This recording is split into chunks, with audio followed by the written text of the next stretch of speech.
Assalaamu calaykum, soo dhawaada asxaabta meel baad joogtaan. Sida muuqaalka ciwaankiisa aad ka aragteen, waxaan ka hadlayaa bulshooyinka maxaa kiciya oo ku abuura inay wax diidaan oo ka soo horjeestaan, ama si kale haddii aan u dhigo inay isbeddel sameeyaan. Balse intaanu guda gelin, aad iyo aad waxaan ugu mahad celinayaa asxaabta ila fahantay muuqaalkii u dambeeyay aan soo dhigay, hadafka aan ka lahaa ee aan raacin hirka dhinaca uu socday. Gaar ahaan asxaabta iga xiran Facebookga iyo YouTube-ka oo page-kooda ku share gareeyay muuqaalka aan soo dhigay.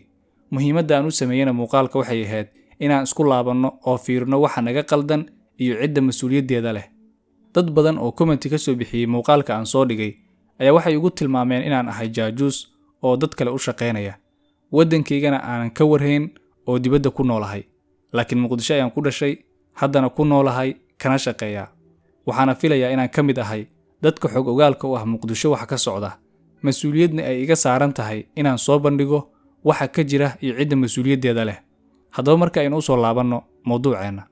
Markii aad fiiriso maapka, dunida waxaa ku nool dad ka badan 7.9 bilyan oo bini'aadam ah. Waddanka kale waa uu ka duwan yahay. Sida dadku u nool yihiin, diinta, caadooyinka, dhanka kalarka, qaab dhismeedka jirka, aad ay u kala duwan yihiin. Kala duwanaanshahaasna waa sunnada Allah subxaanahu wa ta'ala u dejiyay dunida.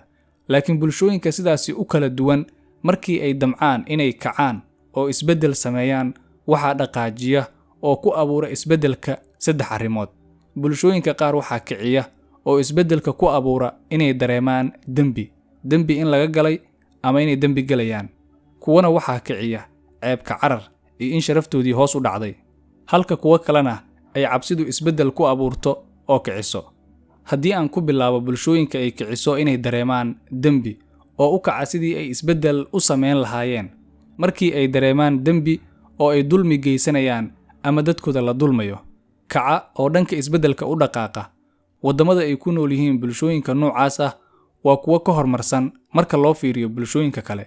Sababtoo ah markii ay madaxdooda dooranayaan, uma dooranayaan waa igu qabiil iyo wax la mid ah, ee waxa ay u dooranayaan danta guud ee bulshada. Damiirkooda ayaana ku dhaqaajinaya oo ku riixaya inaysan dulmi geysan. Haddii ay ka soo horjeesanayaan madaxdooda oo dulmi geysanaysa, damiirkooda ayaa ku riixaya inay ka soo horjeestaan. Bulshooyinka qaarna waxaa dhaqaajiya cabsi in ay wax ka cabsadaan. Cabsidaas ay cabsanayaan ayaana ku riixaysa inay isbeddel sameeyaan. Halka bulshooyinka qaarna ay kiciso ceebka carar iyo in sharaftooda hoos loo dhigo. Taas ayaana ku riixda isbeddelka haddii ay waddada toosan u maraan. Bulsho kasta waxa ay leedahay ceebteeda iyo wanaaggeeda.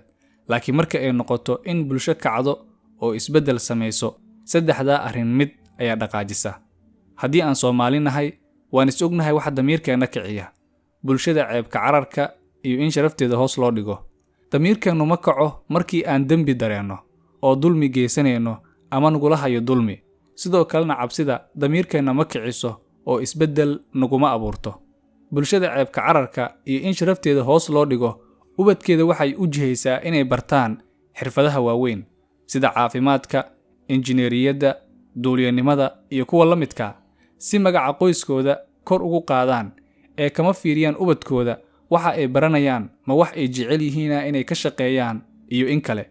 Bulshada ceebta ka cararta, guryahooda qashinka ay ka nadiifiyaan, waddada dadka oo dhan ka dhaxaysa ayay ku daadiyaan qashinka si aysan wax uga sheegin dadka guryahooda soo booqanaya, uguna tilmaamin dad aan nadaafad lahayn. Dadka sidaasi sameeya ee qashinka waddooyinka ku daadiya, kuwooda ugu roon qashinka ay guryahooda ka nadiifiyaan, bannaanka ayay ku gubaan. Mana ka fikiraan qashinka ay gubayaan qiica ka baxaya in deriskooda uu dhibayo oo ay dulmi geysanayaan. Madax markii ay dooranayaan, waxa ay ku dooranayaan qabiil iyo waxyaabaha la midka, ee ma ku dooranayaan qofkan bulshada muxuu ku soo kordhinayaa. Haddii aan nahay Soomaali, waan is ognahay waxa damiirkeena kiciya. Ceebka carar iyo in sharafteena hoos loo dhigo. Markii aan kacno, taasi naguma hagto inaan isbeddel sameyno oo aan xoogga saarno halka ay wax ka qaldan yihiin. Ma xuma in qofku ceeb ka cararo, sharaftiisana ilaashado. Laakiin waxaa muhiim ah inuu og yahay halka ay wax ka qaldan yihiin, iskana saxo.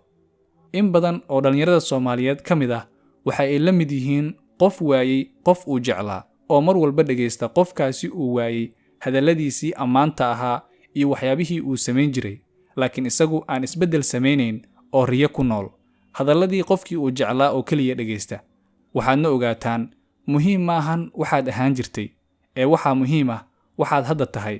taas ayaa qiimo kuu yeelaysa, duniduna kugu ixtiraamaysaa. waad ku mahadsan tahay daawashada. la wadaag asxaabtaada. muuqaalka midka ku xiga ayaa inoo ballan insha Allah.